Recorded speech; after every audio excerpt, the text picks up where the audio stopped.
most accurate local forecast starts now with meteorologist Dan Tomaso.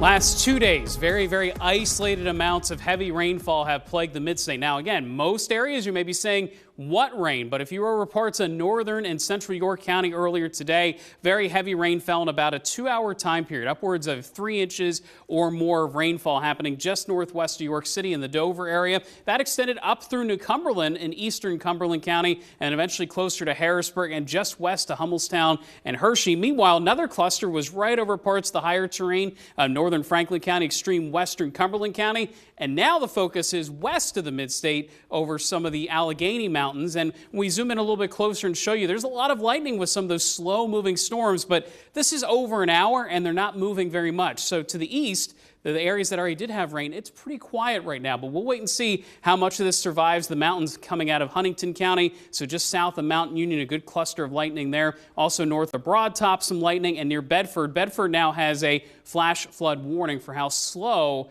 these storms are moving. Again, not really seeing much of a severe threat from this storm any longer. This had a warning with it, but two cells, if you watch closely, two separate thunderstorms did merge west of I-70. Now that storm has weakened.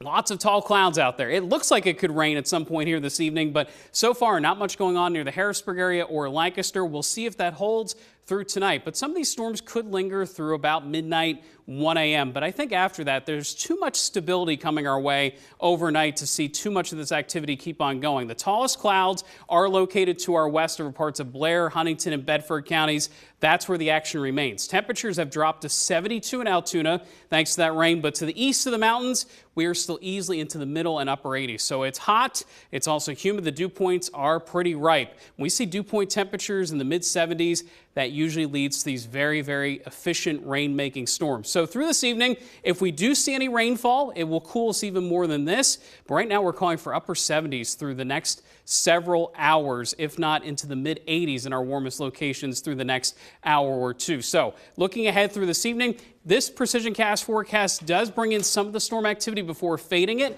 Notice the time frame here through about 10 o'clock, more in the way of quiet conditions even as early as midnight, 1 a.m.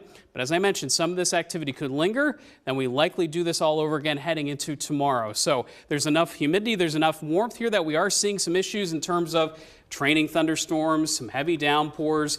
Notice we have storms in the forecast pretty much every day. I will say Tuesday, Wednesday, Thursday look quieter. So if there's any quiet weather period here this week, maybe it's the middle part of the week, and then we pick things back up Friday into the early part of next weekend. All right, Dan, thank you. Sure. We'll be right back. The biggest names in